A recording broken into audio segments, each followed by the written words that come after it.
What is up, everyone, and welcome to another edition of The Danny Show. I'm your host, Dan Cody, and this is where I give commentary and reviews on all things wrestling. Before I get started, I would like to give a special shout out to one of the newest subscribers, Metal Manic. Thank you so much for your comments on my post and for everything that you've watched in the past. Thank you so much, and a special shout out to you. Now, today is another special one because, as we know, today is the day of one of the greatest AEW champions, the man who calls himself the devil himself, MJF, Maxwell Jacob Friedman, and he's better than us all.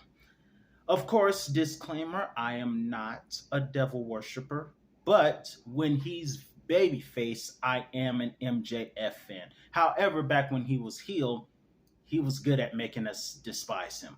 But today, in honor of the devil, self-proclaimed devil, Maxwell, MJF, let's get into my top 10 favorite MJF matches. We start off at number 10 with MJF versus Cody Rhodes at AEW Revolution 2020, right before the pandemic started.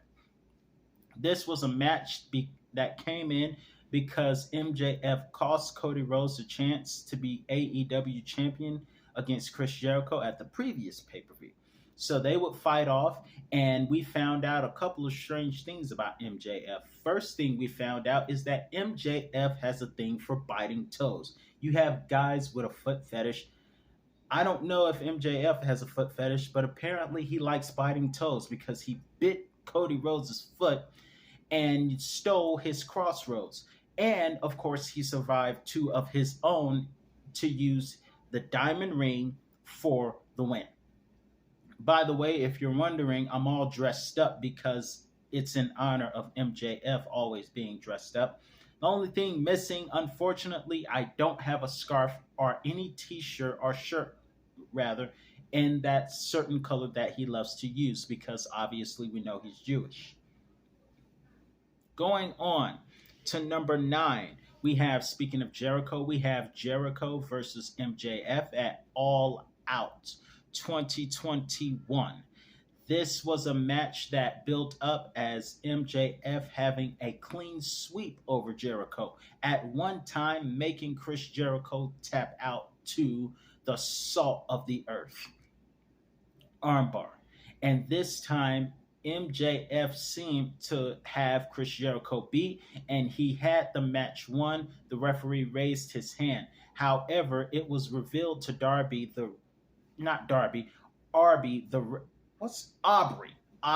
darn it.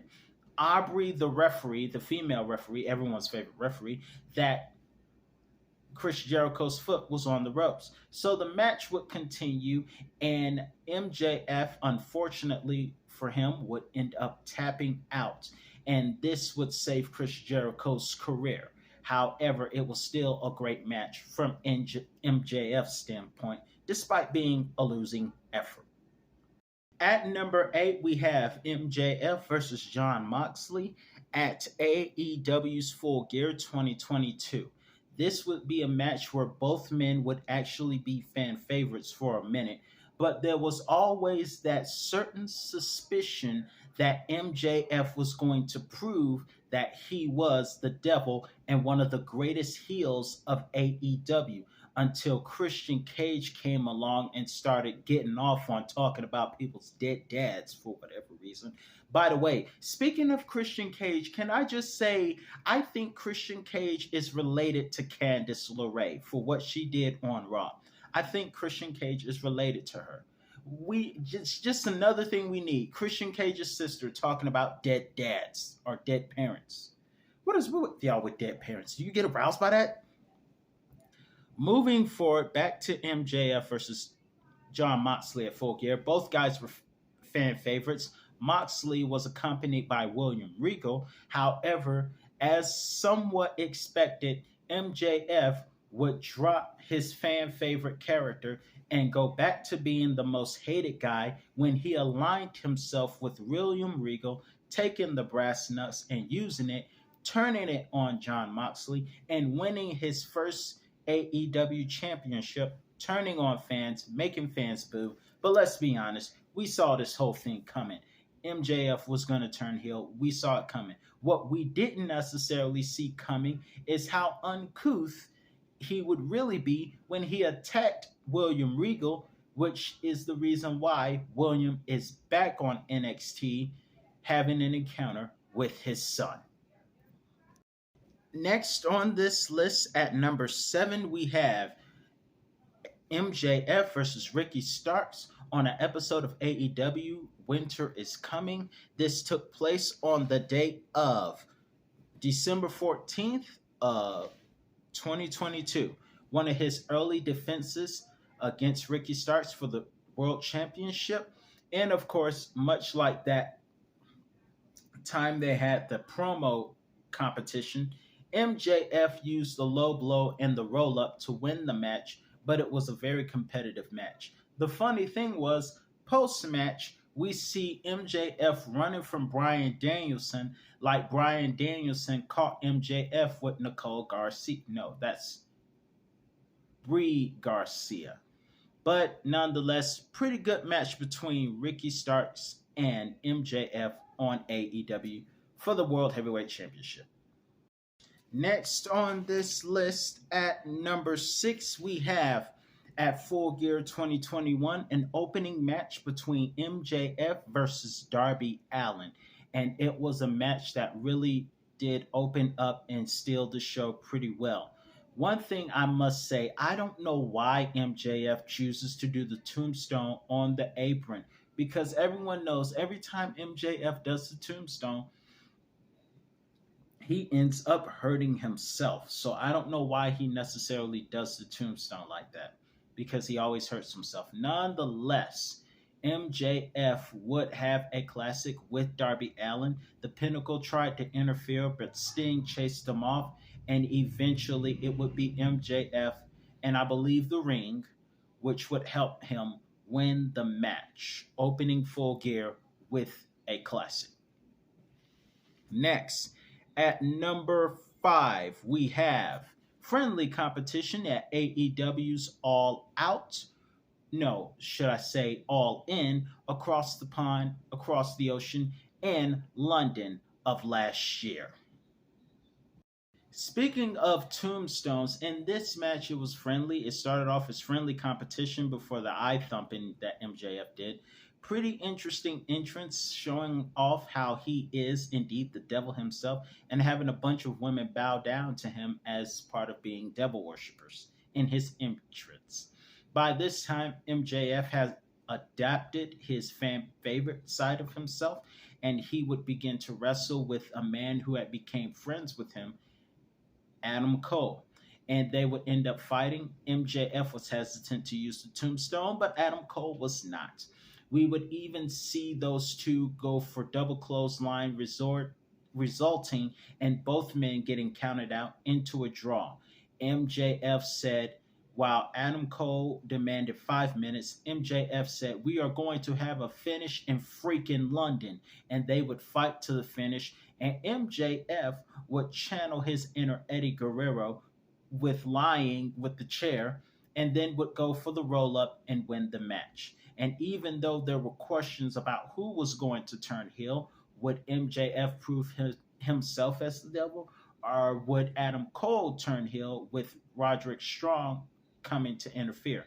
But nonetheless, no one turned heel. They both showed sportsmanship, and they both end up shaking hands and going out together. Unfortunately, we will find out that the mystery devil is Adam Cole. You suck.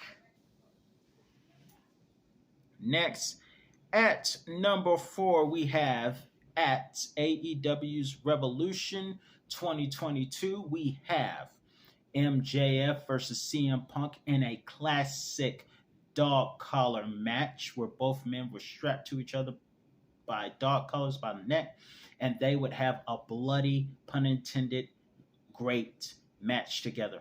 Also, we will see MJF. I think that was the night MJF used the tombstone again. Don't know why, but he did. Plus, that was the night everyone was using tombstones, and that would be ironic because that was the same year we found out that The Undertaker would be going into the Hall of Fame. So I think everyone was doing homage to The Undertaker. I don't know. Nonetheless, although this match was in a losing effort for MJF, the comfort for him is that he actually owned a victory, or should I say, two victories over the best in the world himself. But that night in Orlando, the match belonged to CM Punk. And it didn't help that his protege Warlow would turn on him, giving CM Punk the diamond ring, which would lead to a war with Warlow, an issue with Warlow. Next on this list, at number 3, we have a AEW Collision Classic. And you don't see these main event type matches on Collision often. But on Collision AEW, Saturday, October the 28th of last year, we have MJF versus Kenny Omega. The match was a classic main event, in spite of the fact that Don Callis decided to make his presence known. By the way, Don, your theme sounds like a succubus subliminal. In any event or an incubus subliminal, I don't care. Your theme just sounds like a theme song that would give everybody bad nightmares. But in any event, the match was great in spite of all of those things. We have, we saw MJF pay homage to his friend, who at the time, like now, is still injured. Adam Cole with Panama Sunrise and other things, and he would eventually win this match. They both would shake hands, show sportsmanship, but nonetheless, a great main event for AEW Collision. Now, that, ladies and gentlemen, is what you call a Saturday night main event. Now, let's get on to number 2. This was a great one.